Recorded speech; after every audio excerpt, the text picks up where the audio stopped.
வாட்டி நம்ம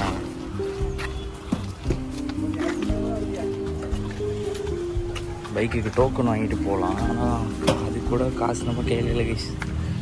ரெண்டு தம்பி ஜிபேல தான் போட்டுருந்தோம். சரி கைஸ், நான் டோக்கன் வாங்கிட்டோம். அவருக்கு அடுத்த வீடியோ அப்டேட் பண்ணுறேன். ஹலோ கைஸ், எப்படி அவங்க காசு இல்லை அப்போ காசு கொடுக்க அப்படியே நாளைக்கு வந்து ஆரஞ்சு ஓட்டுக்கிறாங்க கைஸ். ஓகே, இப்போ நம்ம டிக்கெட் வாங்க போகணும் கைஸ். அதான் பெரிய டாஸ்க். இப்போது இதுதான் இது என்ன தெரியல. இதுதான் பைக் பார்க்கிங் கார்டு. டிக்கெட் வேறு வாங்க போன கேஸ். இப்போது அதான் இப்போ பெரிய டாஸ்க். இவனுங்க வேறு எங்கேயும் சிமெண்ட்டை குட்டி வச்சுருக்கானுங்க.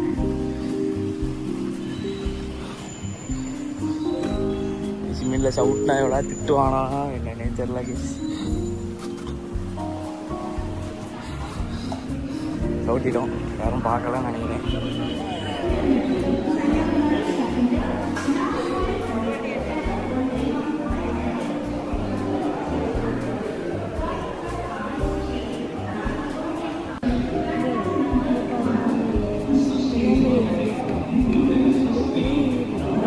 எவ்வளோ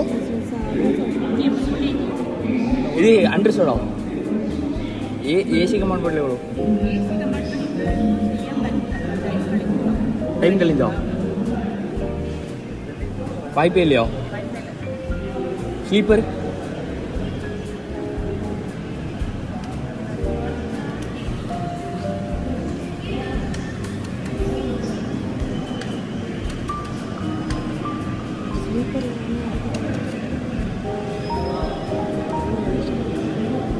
ஏசி கம்பார்ட்மெண்ட்டு தான் ட்ரைவ் பண்ண முடியுமா அவங்க? இல்லைன்னா கஷ்டம். டிக்கெட்டில் நாகர்கோவில் திருப்பூர்னு போட்டிருக்கு. எந்த ட்ரெயினு, எந்த சீட்டு, எந்த ஸ்டேஷனு, ஸ்டேஷனுங்கிற பாருங்க. எங்கே ஏறணும் ஒன்றுமே தெரில கைஸ். உண்மையாகிட்டே ஒன்றுமே தெரில. சரி பார்த்துக்கலாம், போகிற எல்லாத்தையும் கேட்டு கட்டிக்கலாம்.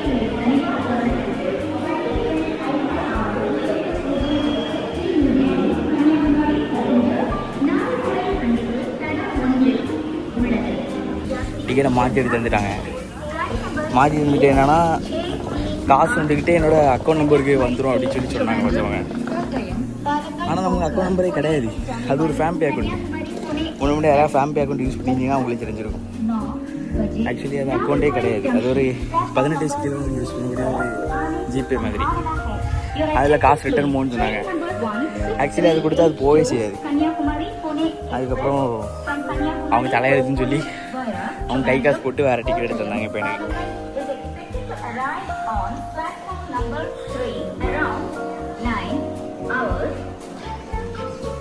9 மணிக்கு ட்ரெயின் சேருமா அதுதான் அனௌன்ஸ் பண்ணாங்க.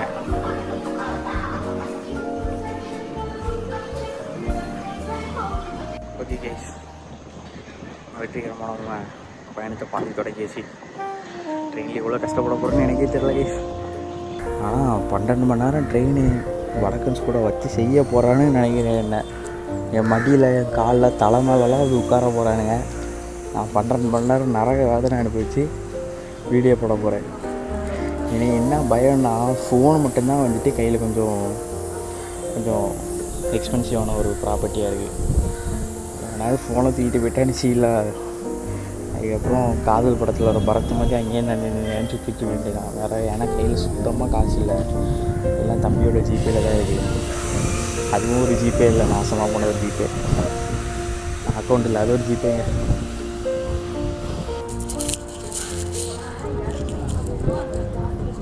கைஸ், இந்த ட்ரெயின் வந்ததுக்கப்புறம் சொல்ல அப்டேட்லாம் பண்ணுறேன்.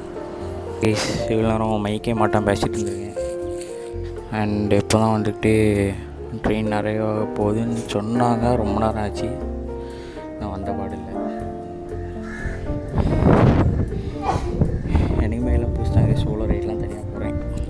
அண்டு எடிட்டரில் எல்லாம் ஒருமே வீடியோ எடுக்கிறதே குருன்னு பார்க்குறானுங்க. எனக்கே ரொம்ப செய்யா இருக்குது. நல்லா பப்ளிக்கில் வீடியோ எடுத்ததே இல்லை. கேஸ், ட்ரெயின் இன்ஜின் கிட்ட வரும்னு சொல்லி சொன்னாங்க. ஆனால் இன்ஜின் இந்த சைடா இல்லை இந்த சைடான்னு ஒன்றுமே தெரில கேஸ். சரியான சுத்தம் ஆயிடுச்சு கேஸ். அங்கே வேறு புஸ்ஸுன்னு சவுண்டு கேட்குது. எதுக்கு அந்த சவுண்டு கேட்குதுன்னு எனக்கு தெரியல. என்னன்னா ஃப்ரெண்ட் எடுத்து கால் பண்ண கேஸ், காலேஜ் வரலையான்னு கேட்டான். காலேஜ் எல்லாம் கேட்டுட்டு சொன்னேன் வெளியே போகிறேன் அப்படின்னு.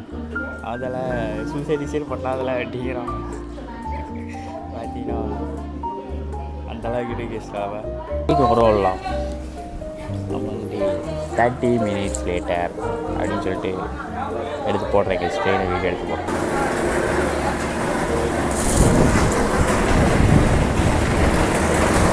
ட்ரெயின் வந்துடுச்சு கேஸ்.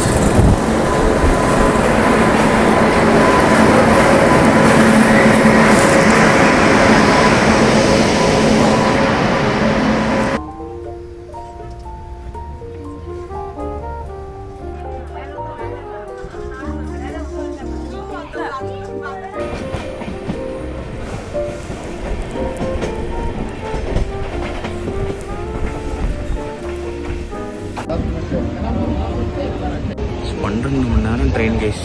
ஒரே இடத்துல உட்காந்து சோறு தண்ணி இல்லாமல் ஒரு மாதிரி ஆயிடுச்சு கேஸ். தலெல்லாம் சுற்றி அப்புறம் வந்து பரவாயில்லாம ஆயிடுச்சு. 12 மணி நேரம் ட்ரெயின் இப்போ நாங்கள் சேரேன்.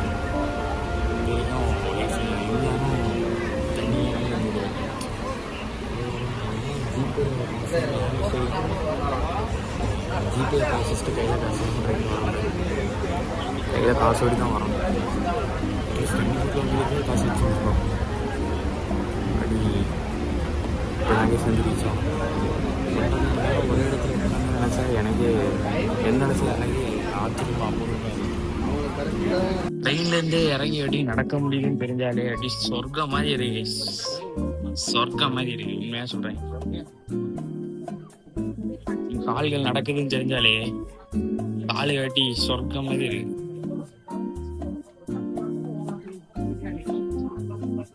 இப்போ திருப்பூர் வந்து ரீச் ஆயிருக்கும். அடுத்து பார்ப்போம் அடுத்த லொக்கேஷனில். நீங்கள் தங்கி ஸ்டே பண்ணி வந்துட்டு பார்க்க நினச்சிங்கன்னா டோமெண்ட்ரின்னு சொல்லிட்டு ஏதோ இருக்குன்னு சொல்கிறாங்க. 200 ரூபாய்க்குலாம் ஸ்டே பண்ணிக்கலாமா அப்படின்னு சொல்கிறாங்க. இது பார்த்தா தான் நமக்கே தெரியும். டோமெண்ட்ரியில் ஸ்டே பண்ணால் அது காசு கம்மியாக ஈஸியாக. எங்கள் பிஸ்னஸ் ட்ரிப்புக்குன்னு வந்தீங்கன்னா ஓகே அதை தங்கிக்கலாம் நினைக்கலாம். பார்த்து சொல்கிறேன். அப்படி ஸ்டே பண்ண முடிஞ்சதுன்னா உங்களுக்கு அந்த எப்படி ஸ்டே பண்ண அப்படிங்கிறத சொல்கிறேன். ஏன்னா ஒரு நைட்டு தான் தங்க போகிறோம். அதுக்கு 1000 கொடுக்குறதே அவ்வளோ ஒர்த்தாக இருக்காது. சில இடத்துல என் மூச்சு இறங்கிது. காலையில் தான் பசிக்கிட்டே இருக்குது. இப்போ பசிக்கவே இல்லை வந்து ஸ்டே பண்ணல.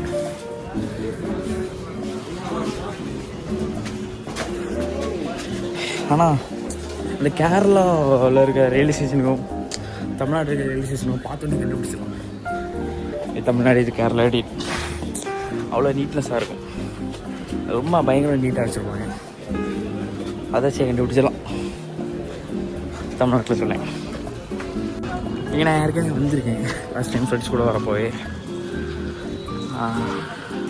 இங்கே பக்கத்தில் அவ்வளோ நல்ல ஹோட்டலில் தான் இருக்குமான்னு தெரில கைஸ். தேடி பார்க்கணும். சொன்னேன் பார்த்தீங்களா, நான் ஒன்று சொன்னேன் உங்கள்கிட்ட. கேரளாக்கோ தமிழ்நாடுக்கோ டிஃப்ரென்ஸை ஈஸியாக டக்குன்னு பார்த்தோன்னே கண்டுபிடிச்சலான்னு சொன்னோம்ல. அந்த நீட்னஸ் தாங்க தமிழ்நாடு அளவுக்கு வரவே சரி. பார்த்த உடனே கண்டுபிடிக்க. இங்கே பாருங்க, இதை பார்த்து எனக்கு மீன் தான் ஞாபகம் வருது. This will be ready by tomorrow அப்படிமா ஒருத்தன். This will be ready by tomorrow morning. பார்த்து சொல்லனா கிளம்பலாம்.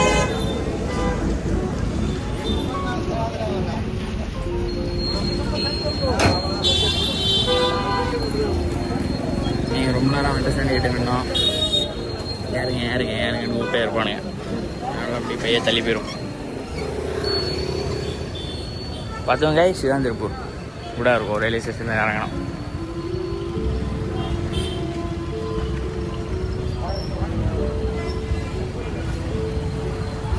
எங்கேயாவது போய் சாப்பிட போகலான்னு பார்த்தா யூடியூப்பில் ஏதோ ஒரு வீடியோ பார்த்தேன். ஏதோ ஒரு கடை போட்டிருந்தான். எங்கே இருக்குன்னு தான் தெரில. இங்கே வந்தாச்சு. வந்ததுக்கப்புறம் இங்கே மொத்தம் 2 ஹோட்டல் சாப்பிட்றதுக்கு இடம் கண்ணில் பட்டிருக்கு. ஒன்று தள்ள வேண்டிய இடம், இன்னொன்று அண்ணன் போனோம். 2லேயுமே எனக்கு போகிற விருப்பம் இல்லை. அதனால் கூகுள் உட்காந்துக்கிட்டு 950 மீட்டர் தள்ளி ஒரு ரெஸ்டாரண்ட் இருக்குப்பா அங்கே போகிறேன்னு கேட்டுச்சு. அங்கே போகிற வழக்கு எனக்கு உடம்புல எனர்ஜி இல்லை. ஆனால் எப்படி அங்கே தான் போக போகிறேன்னு நினைக்கிறேன். அதான் திருப்பூரில் வந்தாலே வெறும் துணிக்கடை ஹோட்டல். ஏன் இன்னொரு மஜாவான விஷயம் இருக்குது, அதை பற்றி நாளைக்கு நான் உங்களுக்கு சொல்கிறேன். செம ஃபன்னாக இருக்கும்.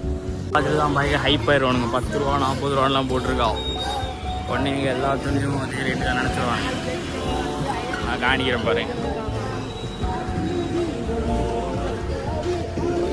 10ன்னு ஒரு போர்டு போட்டிருப்பாரு. கீழே என்ன இருக்குன்னு பாருங்க, பொம்பளை சட்டி. அப்படி தப்பாக சொல்லல, இது இன்னொரு வருஷம் தான் இருக்குது. அதை 10 ரூபாய்க்கு வாங்கிட்டு போய் என்ன பண்ண போகிறீங்கன்னு தெரில கைஸ் எனக்கு. எல்லாம் போனீங்கன்னா மினிமம் ஒரு 150-200 தான் நல்லா அந்த ரெஸ்ட்லாம் கிடைக்கும். நான் போயிருக்கேன், அதனால சொல்கிறேன். ரொம்ப டிசப்பாயிண்டிங் கைஸ். நான்வெஜ் ஹோட்டலே இல்லை, நல்ல நான்வெஜ் ஹோட்டலே இல்லை. காலையிலேருந்தே நான் சாப்பிடல கைஸ். நல்லா நான்வெஜ் ஹோட்டல் சாப்பிட்றேன்னு பார்த்தா எதுவுமே இல்லை கைஸ்.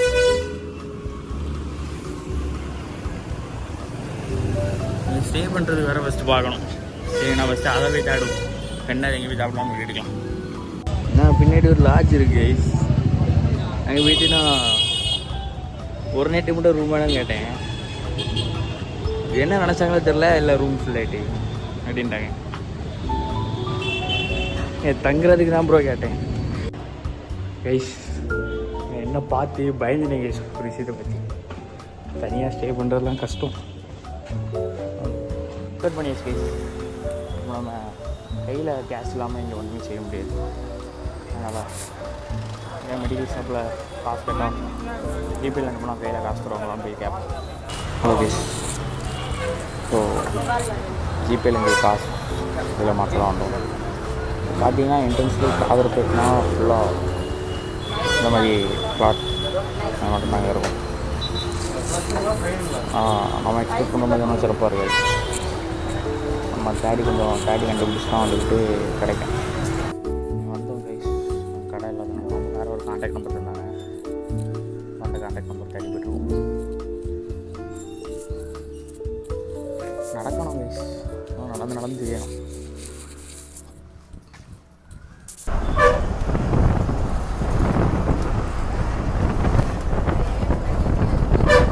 அப்புறம் இப்போ நம்ம மேனுஃபேக்சர் நேரில் வந்து பார்த்துப்போம். இங்கே நான் ஒவ்வொன்றா காட்டுறேன் எப்படி இருக்குங்க. இதான் வந்துட்டு ஆசிடோஸில் ரெட் கலர் இருக்குது. ஃபுல்லாகவே ப்ளெயின் டிஷர்ட் தான் கைஸ். என்ன சைஸில் பண்ணி கட்டாலும் பண்ணுவோம். எனக்கு தெரிஞ்சு இங்கே தான் கொஞ்சம் மினிமம் ஆக்டிவாக பண்ணுறாங்கன்னு நினைக்கிறேன். ஒரு 30 பீஸ்லாம் பண்ணி தராங்க. டிசைன் நம்ம அவங்களுக்கு அனுப்பி கொடுத்தா அவங்க சப்ளிமேஷன் டீட்டெயில்ஸ் என்ன பண்ணி தராங்க. கடையை கண்டுபிடிக்கிறதான் கேஸ் கஷ்டமாயிடுச்சு. அதிலும் சோகமான விஷயம் என்னன்னா, இந்த கடையை நான் ஏற்கனவே வந்திருக்கேன்.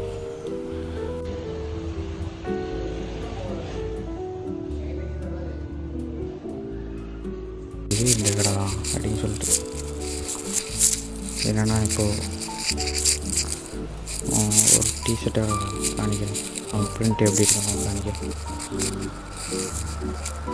இதெல்லாம் பஃப் ப்ரிண்ட் எனக்கு பிடிச்சதுல கொஞ்சம் இருக்கிறதுல கொஞ்சம் பிடிச்ச டிசைன்னா பஃப் ப்ரிண்ட் தான் கைஸ். அப்படி ஃபீல் பண்ணப்பா தெரியுதா உங்களுக்கு? பஃப் ப்ரிண்ட் தான் கொஞ்சம் ப்ரீமியம் குவாலிட்டியாக இருக்குது. பஃப் ப்ரிண்ட் தான் நம்ம ஓன் டிசைனும் பண்ணலான்ருக்கோம். இதான் கைஸ் அப்படி தான் வரும். ஆனால் பஃப் ப்ரிண்டில் என்ன பிரச்சனைனா, மல்டி கலர்ஸ் பண்ணிக்க முடியும். இதில் பார்த்தீங்கன்னா பாருங்கள், ஒயிட் இருக்குது, ரெட் இருக்குது, ஆரஞ்சு இருக்குது. அவ்வளோதான், மொத்தம் 3 கலர்லேயே பண்ணிட்டாங்க. அப்புறம் ஒயிட்டு, ரெட்டு, ஆரஞ்சு, பிளாக் வருது. மொத்தம் 3-4 கலர்லேயே பண்ணிட்டாங்க. இந்த ஒரு இது பண்ணுறதுக்கே வந்துட்டு இதுக்கே தனி பயங்கரமான கஷ்டம். ஃப்ரெண்டில் செம்மையாக பண்ணியிருக்காங்க பாருங்க.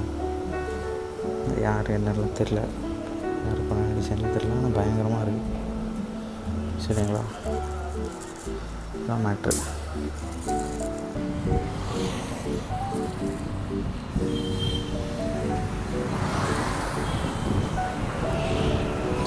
ஒரு வழியாக வேலையெல்லாம் முடிச்சுட்டு இப்போ தான் சாப்பிட வந்தாச்சு கிளம்ப வேண்டியதான்.